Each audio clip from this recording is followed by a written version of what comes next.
नमस्कार दोस्तों, स्वागत है आपका आपके अपने यूट्यूब चैनल मन अप स्टोरीज में। दोस्तों, कहानी है बात लाख टके की और उसके 3 पार्ट अपलोड हो चुके हैं। दोस्तों, ये चौथा पार्ट है।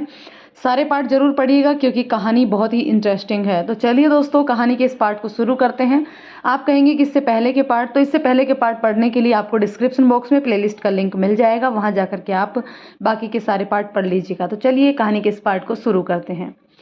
क्योंकि वह उनके मार्ग का सबसे बड़ा कांटा था, उसकी मौत से वो निर्भय विचरण कर सकती थी और तुम उसमें भागीदार होकर स्वच्छंद राजाश्रय का आनंद लेते रहते। नमक हराम, राजद्रोही, तेरा अपराध निकृष्टतम से भी निकृष्ट है। तेरे लिए तो पल पल मरने जैसी सजा भी कम है। राजा ने घृणापूर्वक कहा और सैनिकों को आदेश दिया, सैनिकों, इस पाजी कोतवाल को गिरफ्तार करके बेड़ियों से जकड़ दो। युवराज ने खड़े होकर राजा से बड़ी शालीनता पूर्वक कहा, महाराज, मैंने आपसे निवेदन किया है कि यह बहादुर और दूरदर्शी कोतवाल मुझे देकर कृतार्थ करें और राजकुमारी को शीघ्र विदा करने की कृपा करें। नहीं युवराज, यह आघात मुझसे सहन नहीं हो रहा। इस दुष्ट को मैं क्या सजा दूं, मैं सोच नहीं पा रहा हूं। इसने राजमहल की इज्जत पर हाथ डाला है। मुझे प्रतीत हो रहा है जैसे मैं टूट चुका हूं। अब राजकाज मेरे बस में नहीं रहा। मैं बूढ़ा हो चुका हूं, जो महल में रहते हुए भी इतनी बड़ी घटना से अनभिज्ञ रहा। यह राज्य आप संभालिए, मेरी आपसे प्रार्थना है। युवराज, अब आप ही इस राज्य को बचा सकते हैं। मैं पुत्र विहीन हूँ पुत्र, और मेरी पुत्री पथभ्रष्ट हो चुकी है। आप बहादुर और गुणवान हैं। आप मेरे जामाता हैं और जामाता धर्मपुत्र होता है, इसलिए आप ही इस राज्य के उत्तराधिकारी हो सकते हैं।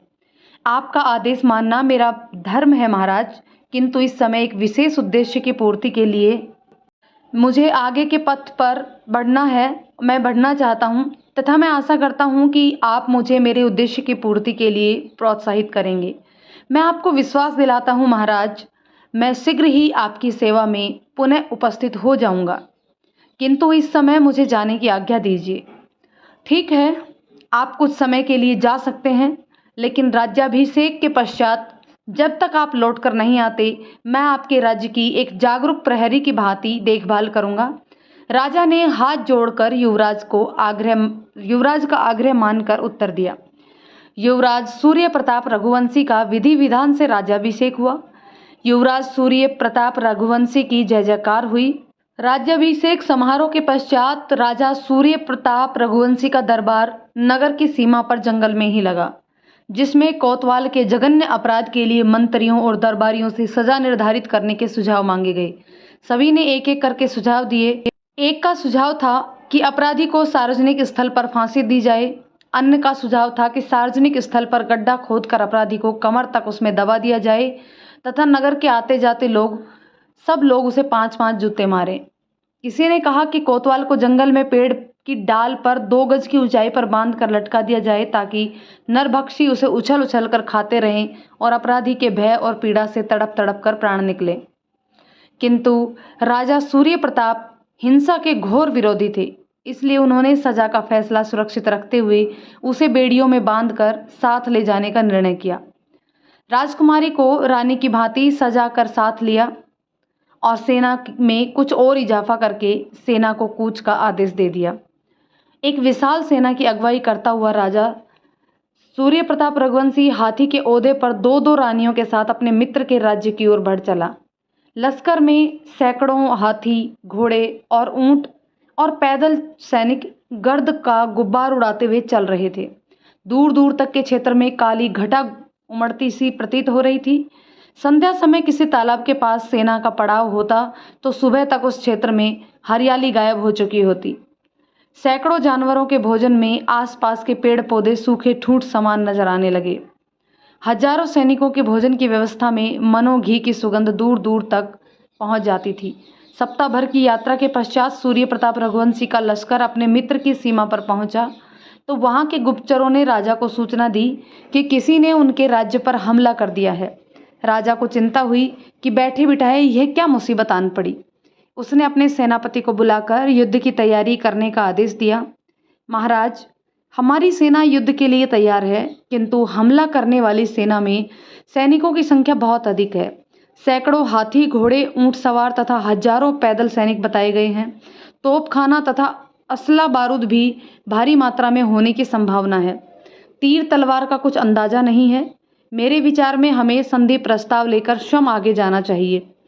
आपका सुझाव विचारणीय है सेनापति जी, क्योंकि इस समय हमारी आर्थिक स्थिति भी कुछ ठीक नहीं है। किसी से सहायता मांगने के लिए समय नहीं है। उचित यही होगा कि हम संधि प्रस्ताव लेकर शीघ्र पहुंच जाएं।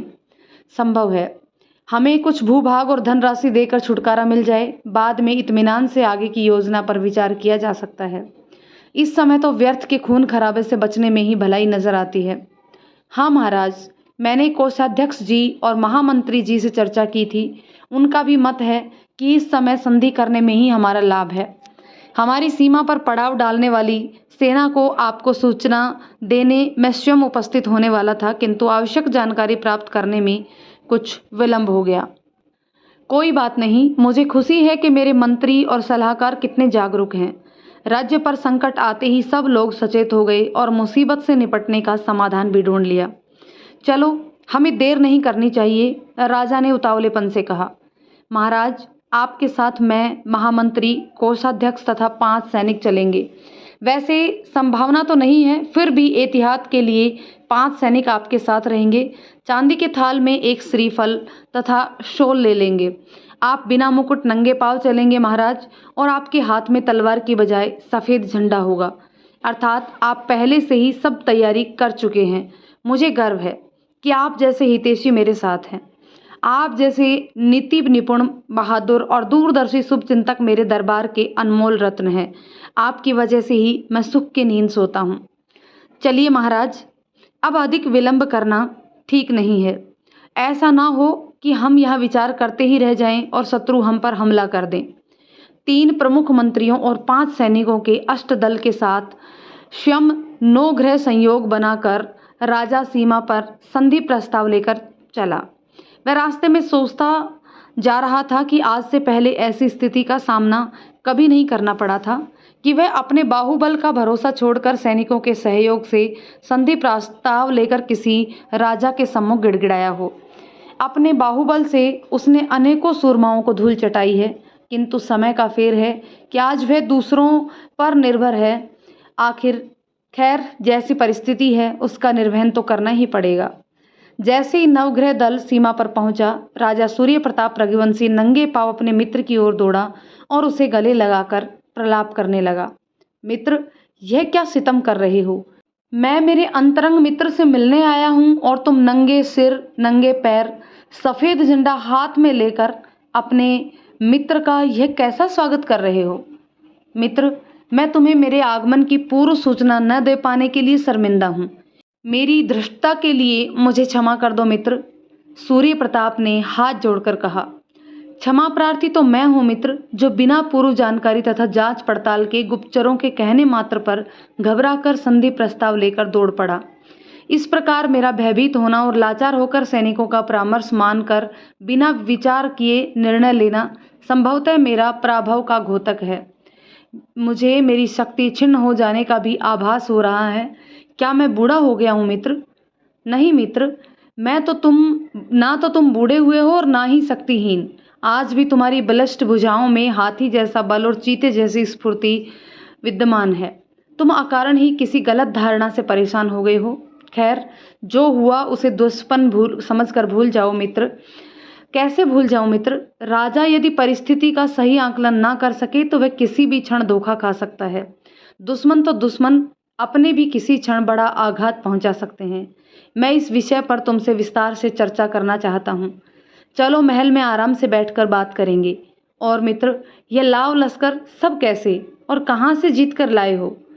सब बताता हूं मित्र, किंतु अभी केवल इतना भर जान लो, मेरे साथ 2 रानियां हैं और दोनों मेरी विवाहिता हैं, और यह लाव लश्कर ससुराल से दहेज में मिला है।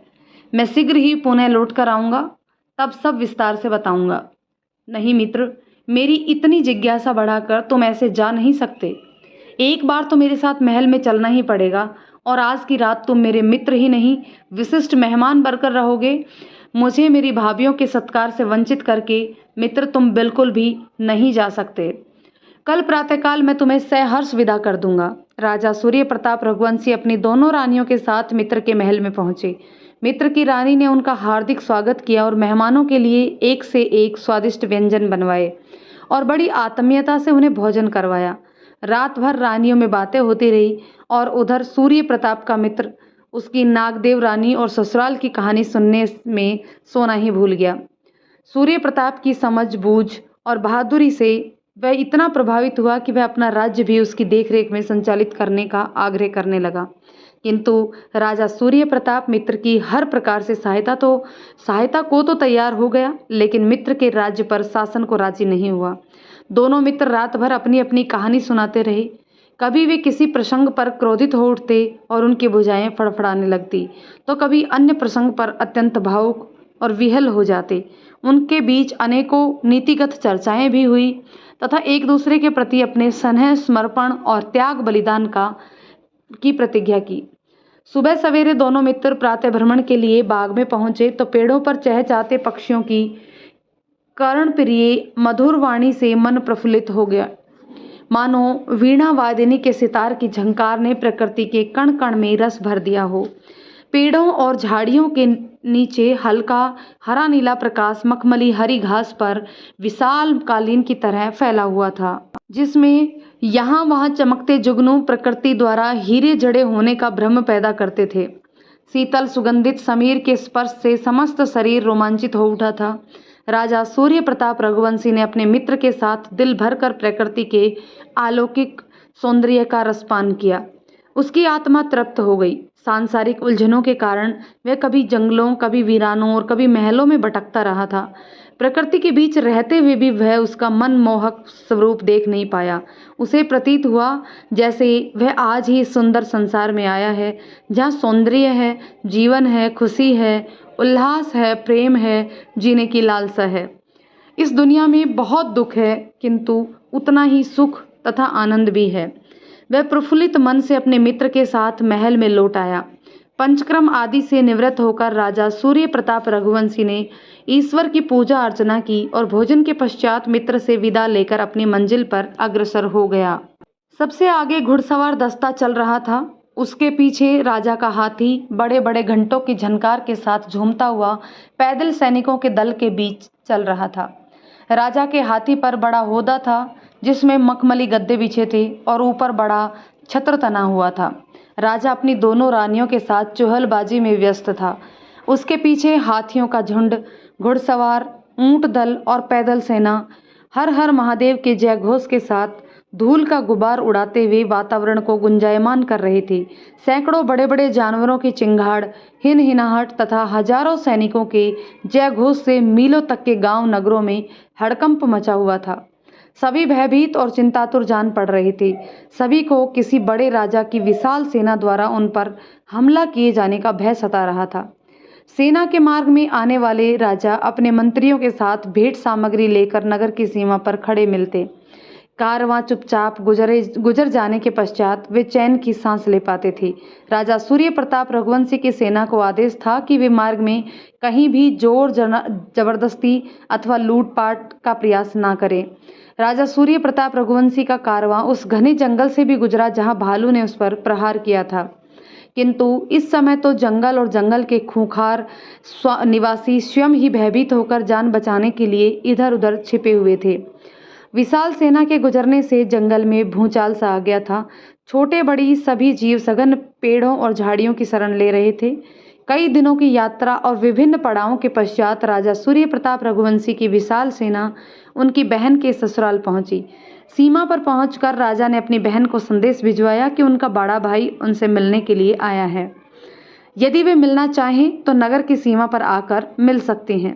किंतु गुप्तचर द्वारा किसी बड़ी सेना के हमले का समाचार महल में पहले ही पहुंच चुका था तथा वे अपनी रक्षा के उपाय स्वरूप मुकाबला करने तथा संधि प्रस्ताव लेकर सीमा पर जाने के विकल्प पर विचार कर रहे थे।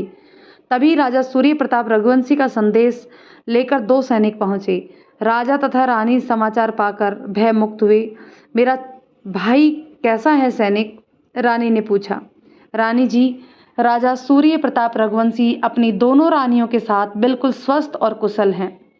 इस समय वे कुछ जल्दी में हैं। उन्होंने कहलवाया है कि शीघ्र ही लौट कर आएंगे, तब वे कुछ दिन आपके साथ अवश्य ठहरेंगे। सैनिक, मेरे भाई से कहो कि उनकी छोटी बहन अपने पति के साथ भैया और भाभियों के लिए भोजन लेकर तुरंत आ रही है। उन्हें अधिक इंतजार नहीं करना पड़ेगा। रानी ने अपने भाई और भाभियों के लिए 56 प्रकार का भोजन तत्काल बनवाया और स्वयं अपनी साज श्रृंगार में लग गई। राजा भी अपने साले के वैभव से प्रभावित होकर मंत्रियों तथा कई दरबारियों के साथ उनके स्वागत सत्कार के लिए तैयार हो गया। अनेकों दास दासियां और गीत गाने वाली वल्लियों के बीच रानी भोजन लेकर अपने भाई से मिलने नगर की सीमा की ओर चली। दूर से ही नगर की सीमा पर एक बड़ी छावनी बसी होने का आभास हो रहा था। दूर दूर तक छोलदारियों तथा तंबुओं के तन जाने से जंगल में एक अन्य नगर दिखाई दे रहा था। हाथी घोड़ों के लिए कुछ दूर तालाब के पास पेड़ों की छाव में व्यवस्था की गई थी। दूर दूर बसे छोटे छोटे राजाओं के लिए निसंदेह इतनी विशाल सेना भय और आतंक का कारण नजर आती थी। 5100 की आबादी वाले छोटे छोटे राजाओं के लिए यह किसी चक्रवर्ती सम्राट की सेना द्वारा हमला किए जाने के समान ही भय उत्पन्न करने जैसा दृश्य था। गांव और कबीले जैसे क्षेत्र में कोई भी 20-25 सदस्यों के परिवार का चतुर्मुखिया धन बल से कुछ सिपाहियों का भय खड़ा कर राजा बनकर डरे दबे लोगों से अपने खेतों में बेगार में काम करवाता था। उनकी मेहनत से दिनों दिन अधिक धनवान और बलशाली होता जाता था। ऐसे राजाओं का हाथी घोड़े और हजारों सैनिकों की सेना से भयभीत होना स्वाभाविक ही था। इसलिए कुछ समझदार राजा भेंट लेकर सीमा पर पहुंच जाते या डरपोक लोग कहीं छुपकर तूफान के निकलने का प्रतीक्षा करते थे। किंतु राजा सूर्य प्रताप रघुवंशी ने किसी को भयभीत करने का विचार तक नहीं किया था। रानी राजा के साथ अपने भाई के स्वागत के लिए नगर की सीमा पर गीत गाती हुई पहुंची और भाई और भाभियों से खूब गले मिलकर शिकायत करने लगी, क्या भैया, अपनी बहन के घर आने के लिए भी किसी आज्ञा अथवा प्रतीक्षा की आवश्यकता होती है? और मेरी भाभियों को यहाँ जंगल में रोके रखने की क्या व्यवस्था थी? मेरी प्यारी बहन, मुझे घर पहुँचने की जल्दी है। माता पिता न जाने किस हालत में हैं। 5 साल पहले मैं तुमसे मिलने के लिए बबूल के इसी पेड़ की छाँव में रुका था, इसलिए लौटते समय तुमसे मिलने की इच्छा हुई तो रुक गया। मन में कब से एक बात कौंध रही थी, उसका समाधान भी आवश्यक था। बातों का समाधान बाद में होता रहेगा, पहले तुम भोजन करो और मेरी भाभियों को भी प्यार से बनाया गया भोजन करने दो। पहले भाभियों से मेरी कभी भेंट नहीं हुई, इसलिए मेरे अरमान दिल में ही दबे रह गए। महल में आते तो मुझे बहुत सारी बातें करने का अवसर मिलता। ये राजा की बेटी है तो राजमहल के रीति रिवाज भी अवश्य ही जानती है और समझती होगी। सच कहती हो बहन, किंतु रीति रिवाज समय तथा अवसर के अनुकूल अपना रूप धारण करते हैं। अकाल के समय जो पेड़ पौधे पथिक की छाया तक देने से भी कतराते हैं, खुशहाली के समय उन्हीं पेड़ पौधों से फल लटक कर पथिक को अनायास ही उपलब्ध हो जाते हैं। सूर्य प्रताप ने कहा, अर्थात पेड़ पौधे भी मनुष्य की भांति व्यवहार करते हैं? बहन ने आश्चर्य व्यक्त किया। अवश्य, बल्कि पेड़ पौधे तो मनुष्य से भी ज़्यादा संवेदनशील तथा अपने वचन के पक्के होते हैं। पेड़ पौधे भी वचन निभाते हैं सूर्य प्रताप जी, उनके जीजा ने व्यंग किया। क्यों नहीं, शायद आपने कभी संपूर्ण विश्वास तथा हार्दिक आत्मीयता से संपर्क ही नहीं किया, अन्यथा इन पेड़ पौधों ही क्या, पवन, जल, धरती तथा आकाश भी अपनी गरिमा तथा सम्मान के साथ अपना वचन निभाते हैं। सूर्य प्रताप ने दृढ़ता से कहा। सूर्य प्रताप जी, हम चाहे आपके जितने ज्ञानी और दूरदर्शी नहीं हैं, फिर भी एकदम बोडम भी नहीं है कि आंख मूंद कर मान ले कि हाँ, इस समय दिन की धूप नहीं खिली है, बल्कि काली रात का घुप अंधेरा है। उसके जीजा ने व्यंग किया। हाँ भैया, आपके जीजा जी ठीक कह रहे हैं। ये भी राजवंशी हैं या तथा दुनिया की गति पहचानते हैं। राज्य का शासन प्रशासन इन्हीं के बूते चलता है। इनकी रगों में भी खानदानी खून दौड़ता है। भला इनसे क्या छुपा है? आत्मीयता और अपनापन का इनमें अभाव प्रतीत होता है बहन। अथवा ये कभी नहीं कहते कि पेड़ पौधे भी अपना वचन निभाते हैं। प्रकृति के समस्त अंग अन्य जीवों जैसा ही व्यवहार करते हैं। केवल शर्त यह है कि आप उन्हें भी अपने जैसा समझो। क्या आप इसका कोई प्रमाण दे सकते हैं? अवश्य, मैं इसका सजीव प्रमाण देता हूँ। इस पेड़ के पास आओ मेरे साथ। वह उठकर एक ओर बढ़ गया। वे दोनों सूर्य प्रताप द्वारा बताए गए पेड़ के नीचे आए तो सूर्य प्रताप ने जमीन पर बैठकर एक गड्ढा खोदा और अपने दोनों हाथ जोड़कर बोले, हे धरती माँ, 5 वर्ष बाद मैं लौट कर आया हूँ। अब आप कृपा करके मेरी धरोहर मुझे उसी हालत में लौटा दें। आपका यह उपकार मैं जीवन भर नहीं भूल पाऊंगा। सूर्य प्रताप ने हाथ बढ़ाकर दोनों रोटी गड्ढे में से निकाल ली और बोला, मेरी प्यारी बहन, ये तुम्हारी अमानत धरती माँ ने 5 साल तक संभाल कर रखी है। देखो, वैसी ही गर्मा गर्म और ताज़ा है। ये पेड़ पौधे और उन पर बैठे पक्षीगण, सूर्य, पवन तथा आकाश साक्षी हैं कि जब तुम्हारी दासी ने ज्वार की ये 2 रोटी मुझे दी तो मैंने धरती माँ से मेरे लौटने तक इन्हें ऐसे ही गर्म रखने का निवेदन किया था और आज वैसी ही मुझे मिल गई है। प्रकृति के नियम अत्यंत सरल एवं स्पष्ट होते हैं। आप प्रकृति को जो देते हैं वो वैसा ही आपको लौटा देती हैं।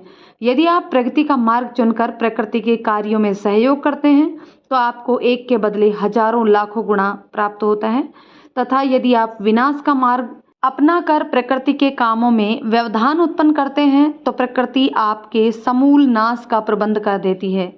जैसे आपने गेहूं, चावल, चना अथवा मक्का का एक दाना प्रकृति को अर्पित किया तो उसके बदले आपको 1000 लाख दाने उपलब्ध होते हैं। और यदि आपने प्रकृति के स्वप्रसूत पेड़ पौधे, नदी नालों, जीव जंतुओं के विकास में बाधा उत्पन्न की तो प्रकृति का तांडव विकराल रूप में मनुष्य के सामने उपस्थित होता है। प्रकृति के गूढ़ रहस्य आप जैसे विद्वान ही समझ सकते हैं सूर्य प्रताप जी। हम जैसे सीधे साधे लोगों को ये बातें कैसे समझ में आएंगी भला? उसके जीजा ने कहा, मैंने गूढ़ रहस्य की कोई बात नहीं कही। अलबत्ता मैं तो यह कहना चाहता हूँ कि प्रकृति के नियम अत्यंत सरल तथा स्पष्ट होते हैं। यदि हम प्रकृति के साथ किसी प्रकार की छेड़छाड़ करते हैं तथा उसके चिर परिचित कार्यों में किसी भी प्रकार का फेरबदल करने का प्रयास करते हैं तो उसका परिणाम मनुष्य की भलाई में कभी नहीं हो सकता। देर सवेरे ऐसे बदलाव का परिणाम प्राणी मात्र के लिए अहितकारी ही होता है। शायद इसीलिए आप अपनी लाडली छोटी बहन को दासी की भूल की सजा दे रहे हैं। ये आपके स्वागत के लिए इतने प्यार से उत्तम भोजन बनाकर लाई है और आप 5 साल पुरानी रोटियां उसे लौटाकर प्रकृति के रहस्य समझाने लगे हैं। किंतु इस समय आप दासी की भूल के लिए अपनी छोटी बहन का अपमान कर प्रकृति का कौन सा नियम समझाना चाहते हैं?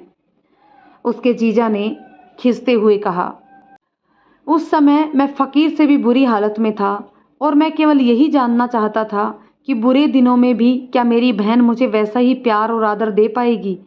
सचमुच मेरा उद्देश्य पूरा हुआ था और इसीलिए मैं मेरी बहन अथवा दासी को कोई दोष दिए बिना समय की गति को पहचान कर आगे बढ़ गया था। बहन का अपमान करने का मेरा कोई इरादा न था और न है। सूर्य प्रताप ने सम्मानपूर्वक शालीनता से उत्तर दिया, खैर जो हुआ सो हुआ। कृपया अब आप रानियों के साथ महल में पधारिए और हमें सेवा का मौका दीजिए। आपके दिल में आपकी बहन के प्रति जो क्रोध, दुर्भाव अथवा घृणा पैदा हो गई है उसका समाधान आमने सामने बैठकर ही हो सकता है। इसलिए आप महल में पधारें और सब गिले शिकवे दिल से निकाल दें। इस समय मैं मेरे माता पिता की चिंता में डूबा हूँ, इसलिए इस समय मेरा कहीं भी रुक पाना संभव नहीं है। जैसे ही समय मिलेगा मैं शीघ्र लौटने का प्रयास करूँगा और तब जब तक आप कहेंगे मैं अवश्य आपके साथ रहूँगा। लेकिन सूर्य प्रताप जी, मन में किसी भी प्रकार का कलेश रखना मनुष्य के लिए अहितकारी होता है। मन का स्वच्छ और निर्मल रहना अत्यंत आवश्यक है, नहीं तो मनुष्य की भूख नींद हराम हो जाती है। आप तो जानते ही होंगे, विद्वान लोगों ने ऐसा कहा है। सच कहा राजा साहब, विद्वानों की बात ही निराली है। उनके मुंह से निकला प्रत्येक शब्द वर्षों के अनुभव का सार होता है। हम जैसे साधारण मनुष्य उनकी तह तक नहीं पहुंच पाते। इन 5 सालों में मुझे अनेक दुर्लभ अनुभव प्राप्त करने का सुअवसर मिला, जिसकी वजह एक अज्ञात महापुरुष द्वारा लिखे गए कुछ अद्भुत वाक्य हैं। यदि आप कह रहे हैं तो निश्चय ही कुछ विशेष बात होगी। आप भी तो ज्ञानी और अनुभवी महापुरुष हैं। मुझे तो थोड़े से समय में ही आपसे बहुत कुछ सीखने का और समझने का सुअवसर मिला है। यदि आप कुछ दिन हमारे साथ रहते तो संभव है हमें भी जीवन का रहस्य समझने का अवसर मिल पाता। इस समय मेरा अधिक रुक पाना संभव नहीं है। कृपया मुझे प्रस्थान की अनुमति दें। मुझे न जाने क्यों इतनी बेचैनी हो रही है। यमुना पार नगर पहुंचने में अभी तो कई दिन लग जाएंगे। सूर्य प्रताप ने दोनों हाथ जोड़कर कहा और जाने के लिए अपने हाथी की ओर बढ़ गया। दोस्तों, कहानी के इस पार्ट को यहीं ख़त्म करते हैं। मिलते हैं नेक्स्ट पार्ट में। क्या होता है आगे, सूर्य प्रताप जब अपने खुद के नगर पहुंचेंगे या कुछ और बीच में आएगा। तो चलिए दोस्तों, कहानी कैसी लगी कमेंट करके बता दीजिएगा। कहानी पसंद आए तो लाइक शेयर करें। चैनल पर नए हैं तो चैनल को सब्सक्राइब जरूर कर लें। धन्यवाद।